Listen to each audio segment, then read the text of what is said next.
ഷെയ്ഖ് ഹസീനയെ തൂക്കിക്കൊല്ലുമോ? ബംഗ്ലാദേശിൻ്റെ രാഷ്ട്രീയവും മാധ്യമ മീഡിയകളും പ്രധാനമായി ചോദിക്കുന്ന ഒരു ചോദ്യമാണ് ഈ ഒരു കാര്യം. മുൻ പ്രധാനമന്ത്രി ഷെയ്ഖ് ഹസീന ഇന്ത്യയിലാണ് അഭയം തേടിയത്.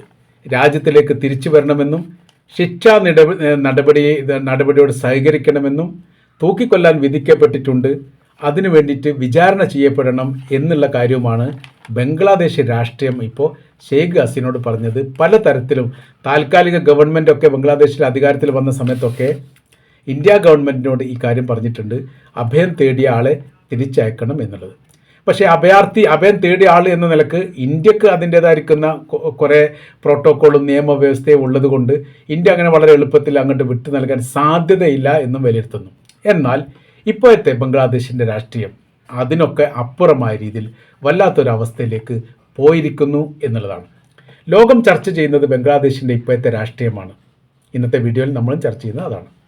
2024 പ്രക്ഷോഭത്തെ തുടർന്ന് 2026 ഫെബ്രുവരി 12 ബംഗ്ലാദേശിൽ 13ാം രാജ്യസഭ തെരഞ്ഞെടുപ്പ് നടന്നത്. ആ തെരഞ്ഞെടുപ്പിൽ ബംഗ്ലാദേശ് നാഷണൽ പാർട്ടി BNPക്ക് മൃഗീയമായ ഭൂരിപക്ഷം ലഭിച്ചു. അഥവാ ഇപ്പോഴത്തെ ഷെയ്ഖ് ഹസീന എന്ന് പറയുന്ന രാഷ്ട്രീയ അവരുടെ പാർട്ടിയുടെ എതിർ പാർട്ടി പ്രതിപക്ഷത്തിനാണ് വലിയ മുന്നേറ്റം ഉണ്ടായത്. 212 സീറ്റെങ്കിലും ലഭിച്ചു 350 സീറ്റിൽ. പിന്നീട് രണ്ടാം സ്ഥാനത്തേക്ക് വന്ന് ജമാഅത്തെ ഇസ്ലാമിയാണ്, അവർക്ക് 68 സീറ്റ് ലഭിച്ചു. പിന്നീട് അവിടുത്തെ BNP എന്ന് പറയുന്നത് BJP, ഇന്ത്യയിലെ BJP എന്ന് പറയുന്ന പോലെ ഒരു ഹിന്ദു വിഭാഗത്തിനെ പ്രതിദാനം ചെയ്യുന്ന ഒരു രാഷ്ട്രീയ പാർട്ടിയുണ്ട്. അവർക്ക് 1 സീറ്റ് ലഭിച്ചു. ഈ താരിഖ് റഹ്മാൻ പ്രധാനമന്ത്രിയായിട്ട് സത്യപ്രതിജ്ഞ ചെയ്തു. ഫെബ്രുവരി 17 സത്യപ്രതിജ്ഞ ചെയ്തു താരിഖ് റഹ്മാൻ എന്ന് പറയുന്ന ആൾ. ബംഗ്ലാദേശിൻ്റെ സ്വാതന്ത്ര്യത്തിൽ പങ്കെടുത്ത ഷെയ്ഖ് ഹസീനയുടെ പാർട്ടിയായിരിക്കുന്ന അവാമി ലീഗിന് മത്സരിക്കാനേ സാധിച്ചിട്ടില്ല. അതിൻ്റെ കാര്യം എന്ന് പറഞ്ഞാൽ പാർട്ടിയുടെ രജിസ്ട്രേഷൻ റദ്ദായി പോയിട്ടുണ്ട്. അത് രാജ്യദ്രോഹ കുറ്റം എന്നൊക്കെ പറഞ്ഞുകൊണ്ട് അങ്ങനത്തെ ഒരു രീതിയായിരുന്നു അവിടെ ഉണ്ടായിരുന്നത്. അതുകൊണ്ട് എന്ത് ചെയ്തു, രജിസ്ട്രേഷൻ റദ്ദായതോടുകൂടി പിന്നെ ആ പാർട്ടിക്ക് മത്സരിക്കാൻ വേണ്ടി സാധിക്കാതെ വന്നു.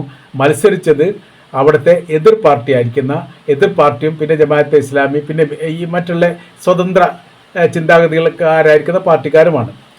ബംഗ്ലാദേശിൻ്റെ ഹിന്ദു ഫ്രണ്ട് നമ്മൾ പറഞ്ഞു 1 സീറ്റ് ലഭിച്ചു. അതെന്താ, ഗുർനാഡ് എന്ന് പറയുന്ന ഡിവിഷനിലാണ്. ഗുർനാഡ് ഡിവിഷനിൽ 1 സീറ്റ് ലഭിച്ചു.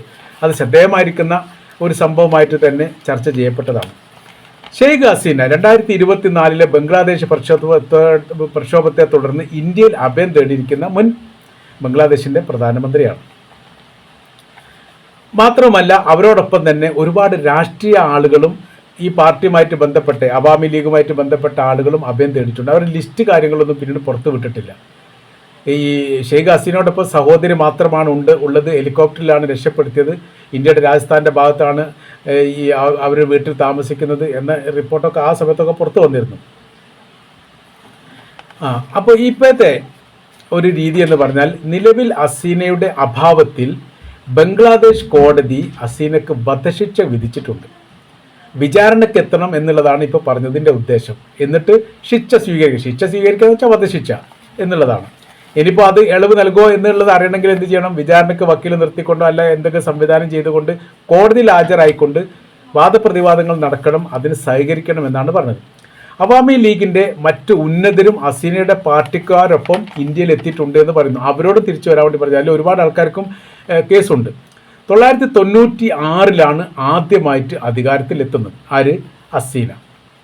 ബംഗ്ലാദേശ് അവാമി ലീഗ് എന്ന് പറഞ്ഞാൽ ഇന്ത്യയിലെ ഇന്ത്യൻ നാഷണൽ കോൺഗ്രസ് പോലെയുള്ള സ്വാതന്ത്ര്യ സമരത്തിന് നേതൃത്വം നൽകുകയും ആ രാജ്യം സ്വാതന്ത്ര്യമാവാൻ വേണ്ടി നേതൃത്വ പങ്കാളിത്തം വഹിച്ച രാഷ്ട്രീയ പാർട്ടിയുമാണ് ബംഗ്ലാദേശ് അവാമി ലീഗ്.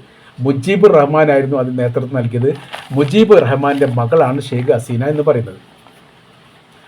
1996 ഷെയ്ഖ് ഹസീന അധികാരത്തിൽ വന്നു. 96 മുതൽ 2001 വരെ ആ കാലയളവിലാണ് ഭരണം നടത്തിയത്. രണ്ടാമത്തെ ഘട്ടം, അടുത്ത ഘട്ടം എന്ന് പറഞ്ഞാൽ 2009, 2014, 2018, 2024 വരെ ഏകദേശം തുടർച്ചയായ 15 വർഷം ബംഗ്ലാദേശ് ഭരിച്ചത് ഷെയ്ഖ് ഹസീനയുടെ പാർട്ടിയാണ്. അപ്പോൾ അതിനുശേഷം അതിനോടനുബന്ധിച്ച് തന്നെ പ്രതിപക്ഷം ഒരുപാട് ആരോപണങ്ങൾ ഈ ഷെയ്ഖ് ഹസീനയുടെ പാർട്ടിക്ക് നേരെ നടത്തിയിട്ടുണ്ട്. അഥവാ ഈ ഇലക്ഷനിൽ കൃത്രിമം നടത്തിയിട്ടാണ് അധികാരത്തിൽ വന്നത്. അതുകൊണ്ട് ഇലക്ഷൻ റദ്ദാക്കിക്കൊണ്ട് പുതിയ തെരഞ്ഞെടുപ്പ് നടത്തുന്നു. കോടതിയൊക്കെ കയറിയ ഒരുപാട് വിഷയങ്ങൾ അവിടെ ഉണ്ടായിട്ടുണ്ട്. രാഷ്ട്രപിതാവായിരിക്കുന്ന മുജീബുർ റഹ്മാനെ മാനിച്ചുകൊണ്ട് നിങ്ങൾ രാജിവെക്കണം എന്ന് പറഞ്ഞ പ്രതിപക്ഷ നേതാക്കന്മാർ പോലും ഉണ്ട് എന്ന് പറയുന്നു. അപ്പോൾ യഥാർത്ഥത്തിൽ അവിടുത്തെ രണ്ട് രാഷ്ട്രീയ പാർട്ടികളാണ് പ്രബലമായിട്ടുള്ളത്. അവാമി ലീഗ്, നമ്മൾ ഈ പറഞ്ഞ ഷെയ്ഖ് ഹസീനയുടെ പാർട്ടി, പിന്നീട് ബംഗ്ലാദേശ് നാഷണലിസ്റ്റ് പാർട്ടി BNP എന്ന് പറയുന്ന പാർട്ടി. അത് ഖാലിദ സിയ എന്ന് പറയുന്ന ആളാണ് അത് നയിച്ചിരുന്നത്, ബംഗ്ലാദേശ് നാഷണൽ പാർട്ടി. അവരുടെ മകനാണ് താരിഖ് അൻവർ എന്ന് പറയുന്നത്. 2024 അവിടെ വലിയ രീതിയിലുള്ള പ്രശ്നങ്ങൾ നടന്ന സമയത്ത് രാജ്യം വിട്ടു ബ്രിട്ടനിൽ അഭയം തേടി താരിഖ് റഹ്മാൻ എന്ന് പറയുന്ന ആൾ. ബംഗ്ലാദേശ് നാഷണൽ പാർട്ടിയുടെ ഇപ്പോഴത്തെ അധ്യക്ഷയാണ്. ഇപ്പോൾ അവിടെ പ്രധാനമന്ത്രിയാണ്. ഇലക്ഷൻ കഴിഞ്ഞതോടുകൂടി തിരിച്ചു വന്നു, സത്യപ്രതിജ്ഞ ചെയ്ത് അധികാരത്തിലേറ്റു. ഷെയ്ഖ് ഹസീന പുറത്താവാനുണ്ടായിരിക്കുന്ന പ്രധാന കാരണങ്ങൾ അതെല്ലാം ഇപ്പോൾ വലിയ രീതിയിൽ ചർച്ച ചെയ്യുന്നതാണ്. ഒന്ന്, സർക്കാർ ജോലിയിൽ 30% സ്വാതന്ത്ര്യ സമരത്തിൽ പങ്കെടുത്ത ഹസീനയുടെ കുടുംബത്തിന് നൽകാൻ വേണ്ടിയിട്ട് സർക്കാർ തീരുമാനിക്കുന്നു. അങ്ങനെ ആ സമയത്ത് അവരുടേത് ഒരു വലിയ രീതിയിലുള്ള ഒരു ജനാവലിയായിട്ട് മാറും. അതായത് രാഷ്ട്രീയ പാർട്ടിയിൽപ്പെട്ടവർ എന്നൊക്കെയാണ് അത് പരാമർശിക്കുന്നത്. അവരുടെ രാഷ്ട്രീയ പാർട്ടി എന്ന് പറഞ്ഞാൽ അവാമി ലീഗാണ്. അതുമായിട്ട് ബന്ധപ്പെട്ട ആളുകൾക്ക് നൽകുന്നു. അത് ഉചിതമല്ല. വിദ്യാഭ്യാസം മാനദണ്ഡമാക്കണം. അതിൻ്റെ എക്സ്പീരിയൻസുമായിട്ട് ബന്ധപ്പെട്ട കാര്യം മാനദണ്ഡമാക്കണം. അതിൻ്റെ അടിസ്ഥാനത്തിൽ തൊഴിൽ നൽകണം എന്ന് പറഞ്ഞുകൊണ്ട് വിദ്യാർത്ഥികൾ തെരുവിലിറങ്ങി. രണ്ടാമത്തെ വിഷയം എന്ന് പറഞ്ഞാൽ തെരഞ്ഞെടുപ്പിൽ കൃത്രിമം കാണിച്ചു. തുടർച്ചയായ 15 വർഷം അങ്ങനെ ഒരിക്കലും ജയിക്കില്ല, അത് കൃത്രിമത്വം ഉണ്ട് എന്നുള്ളതായിരുന്നു ആരോപണം. മൂന്നാമത്തെ, പ്രതിപക്ഷ നേതാക്കളെ എതിർക്കുന്ന പ്രതിപക്ഷ നേതാക്കളെ അറസ്റ്റ് ചെയ്ത് ജയിലടക്കുന്ന ഒരു പ്രവൃത്തി. അടുത്തത് മാധ്യമ നിയന്ത്രണം. രാജ്യത്തിലെ ഗവൺമെൻറ് പറയുന്നതിന് അപ്പുറം റിപ്പോർട്ട് ചെയ്യാൻ പാടില്ല എന്നുള്ള ഒരു മാധ്യമത്തിൻ്റെ ഒരു നിയന്ത്രണം, മീഡിയ നിയന്ത്രണം പാർട്ടി ഏറ്റെടുത്തു. അല്ലെങ്കിൽ ഹസീനയുടെ ഭരണകൂടം അതിനുള്ള നടപടിക്രമങ്ങൾ നടത്തി. ഇതെല്ലാം പ്രക്ഷോഭത്തെ ആളിക്കത്തിച്ച ഒരു സംഭവമായിരുന്നു. ഹസീന എന്ത് ചെയ്തു? സൈന്യത്തെ ഇറക്കി. പ്രക്ഷോഭം വിദ്യാർത്ഥി പ്രക്ഷോഭമാണ്. പിന്നീട് അത് യുവാക്കന്മാർ ഏറ്റെടുത്തു. ചില പ്രാദേശിക മേഖലയാണ് തുടങ്ങിയത്. താക്കയുടെ ചില ഭാഗങ്ങളിൽ നിന്നാണ് തുടങ്ങിയത്. തലസ്ഥാനമായിരിക്കുന്ന താക്കയുടെ ചില കോളേജുകളിൽപ്പെട്ട വിദ്യാർത്ഥികളാണ് പ്രക്ഷോഭത്തിന് ആദ്യമായി നേതൃത്വം നൽകിയത്. അവിടെ തുടങ്ങി അത് യുവാക്കന്മാർ ഏറ്റെടുത്തു. പിന്നീട് അത് ജനകീയ പ്രക്ഷോഭമായി. ഷെയ്ഖ് ഹസീന സൈന്യത്തെ ഇറക്കിക്കൊണ്ട് പ്രക്ഷോഭത്തെ അടിച്ചൊതുക്കാൻ വേണ്ടി ശ്രമിച്ചു. അതോടുകൂടി പ്രക്ഷോഭം ആളിപ്പടർന്നു. അത് അവസാനിക്കുകയല്ല ചെയ്യുന്നത്. നിയന്ത്രിക്കാൻ പറ്റുന്ന രീതിയിലല്ല, നിയന്ത്രിക്കാൻ പറ്റാത്ത വിധത്തിലേക്കായി. മറ്റുള്ളവരും ഇതിൽ പങ്കാളിത്തമായി. വലിയ വെടിവെപ്പ് നടന്നു. ആദ്യഘട്ടത്തിൽ തന്നെ 11 പേര്, പിന്നെ അത് 35ആയി, 100ആയി, 400 ചില്ലാൻ ആളുകൾ മരണപ്പെട്ടു. ചില റിപ്പോർട്ടിനകത്ത് പറയുന്നു പ്രക്ഷോഭവുമായി ബന്ധപ്പെട്ട് ഏകദേശം 1000-ഓളം പേരെങ്കിലും മരണപ്പെട്ടിട്ടുണ്ട് എന്ന റിപ്പോർട്ടും പുറത്തു വന്നു. ഒടുവിൽ സൈന്യം ഒരു തീരുമാനമെടുത്തു. ഞങ്ങൾക്കിങ്ങനെ ജനങ്ങളെ വെടിവെച്ച് കൊല്ലാനൊന്നും പറ്റില്ല, പ്രശ്നത്തിന് തീരുമാനം ഉണ്ടാക്കണം, പരിഹാരം ഉണ്ടാക്കണം എന്നുള്ളിടത്തേക്ക് എത്തി. എന്താണ് പ്രശ്നപരിഹാരം? ആ പ്രശ്നപരിഹാരം എന്ന് പറഞ്ഞാൽ ഗവൺമെൻറ് പിരിച്ചുവിടുക, അല്ലെങ്കിൽ സ്ഥാനം രാജിവെക്കുക, അതല്ലെങ്കിൽ രാജ്യം വിട്ടു പോകുക. ഇതിലേതെങ്കിലും ഒന്ന് സ്വീകരിച്ചിട്ടില്ലെങ്കിൽ സൈന്യത്തിൻ്റെതായിരിക്കുന്ന നടപടിയിലേക്ക് കാര്യങ്ങൾ പോകും. അഥവാ രാജ്യഭരണം സൈന്യം ഏറ്റെടുത്തു. അപ്പോൾ പിന്നെ അവിടുത്തെ പ്രധാനമന്ത്രിയെ സംബന്ധിച്ചിടത്തോളം വലിയ സ്ഥാനവും അംഗീകാരം ഇല്ലാതായി. അങ്ങനെ വരുന്ന സമയത്ത് ഒരു കാരുണ്യം സൈന്യം ബംഗ്ലാദേശ് പ്രധാനമന്ത്രിയായ ഷെയ്ഖ് ഹസീനക്ക് ചെയ്തു കൊടുത്തു. അത് എന്ന് പറയുന്നത് സുരക്ഷിതമായ രീതിയിൽ നിങ്ങൾക്ക് ഇഷ്ടപ്പെടുന്ന ഒരു ഇടത്തിലേക്ക് നിങ്ങൾക്ക് പോകാൻ വേണ്ടിയിട്ടുള്ള പെർമിഷൻ, അനുവാദം നൽകാമെന്നത്. അത് ആ സമയത്തൊക്കെ വലിയ പ്രക്ഷോഭം രാജ്യത്തുടനീളം നടക്കുന്ന സമയമാണ്. അപ്പോൾ ആ സമയത്ത് ഷെയ്ഖ് ഹസീന ഇങ്ങനൊരു കാര്യം പറഞ്ഞ് ഞങ്ങൾക്ക് ജനങ്ങളോട് സംസാരിക്കണം എന്നുള്ളത്, അതായത് പത്രസമ്മേളനം പോലെയുള്ള കാര്യങ്ങളാണ് ഉദ്ദേശിക്കുന്നത്. യാതൊരു അനുമതിയും ഈ വിഷയമായിട്ട് ബന്ധപ്പെട്ട് തരികയില്ല. ഈ ഒരു കാര്യം പാലിച്ചിട്ടില്ലെങ്കിൽ അറസ്റ്റ് ചെയ്യും. അറസ്റ്റ് ചെയ്താൽ പിന്നീട് വിചാരണ നേരിടേണ്ടി വരും. അങ്ങനെ ആ റൂട്ടൊക്കെ മാറിയപ്പോൾ ഷെയ്ഖ് ഹസീന തയ്യാറായി. അങ്ങനെ ബംഗ്ലാദേശിലെ സൈനിക ഹെലികോപ്റ്ററിൽ ഇന്ത്യയുമായിട്ട് ബന്ധപ്പെട്ട് ഇന്ത്യയിൽ അഭയം തേടി എന്നുള്ള റിപ്പോർട്ടാണ് പിന്നെ പുറത്തു വരുന്നത്.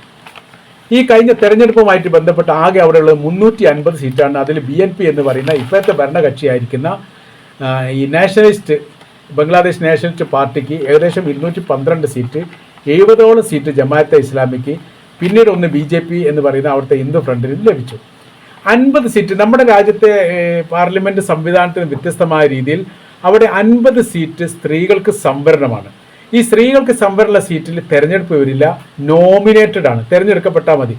ഈ മൊത്തമുള്ള വോട്ടിൽ 60% ലഭിച്ചവർക്ക് ഇത്ര ആൾ എന്ന രീതിയിൽ ആളുകളെ നോമിനേറ്റ് ചെയ്യാൻ വേണ്ടി അതിന് പറ്റും. അങ്ങനെയാണ് ഏറെക്കുറെ അത് 350 സീറ്റാണ്. ശരിക്കും പറഞ്ഞാൽ 300 സീറ്റിലേക്കാണ് തെരഞ്ഞെടുപ്പ് നടത്തുക. ബാക്കി 50 സീറ്റ് സ്ത്രീകൾക്ക് സംവരണമായിട്ട് കൊടുക്കുകയാണ് ചെയ്യുക. അത് പ്രത്യേകമായ രീതിയിലുള്ള ഒരു രീതിയാണ് അവിടെ തുടരുന്നതെന്ന് മാത്രം. അപ്പോൾ ഇപ്പോഴത്തെ ചർച്ചയിലെ പ്രധാനമായിരിക്കുന്ന കാര്യം എന്ന് പറയുന്നത് ഷെയ്ഖ് ഹസീനെ ഇന്ത്യക്ക് വിട്ടുകൊടുക്കേണ്ടി വരുമോ എന്നുള്ളതാണ്. വിട്ടുകൊടുത്താലോ തീർച്ചയായിട്ടും വധശിക്ഷയ്ക്ക് വിധേയമാകുന്ന ഒരു സ്ഥിതിയിലേക്ക് വരും. കാര്യം എന്ന് പറഞ്ഞാൽ അവരുടെ പാർട്ടി അവിടെ രക്ഷക്കെത്തില്ല. കാരണം അവാമി ലീഗ് അവിടെ നിരോധിച്ചു. അവാമി ലീഗുമായിട്ട് ബന്ധപ്പെട്ട് ഒരു പ്രചരണ കാര്യങ്ങളൊന്നും നടക്കുകയില്ല. വ്യക്തിപരമായ രീതിയിൽ കേസ് വാദിക്കേണ്ട ഒരു സ്ഥിതി വരും. അതിൽ വിജയിക്കാൻ പറ്റാത്തൊരു സ്ഥിതിയാണെങ്കിൽ തീർച്ചയായിട്ടും ഈ ശിക്ഷ അനുഭവിക്കേണ്ടി വരും എന്നുള്ളിടത്തേക്കാണ് യഥാർത്ഥത്തിൽ ഇപ്പോൾ ബംഗ്ലാദേശിൻ്റെ രാഷ്ട്രീയം മാറി മറിഞ്ഞ് കൊണ്ടിരിക്കുന്നത്.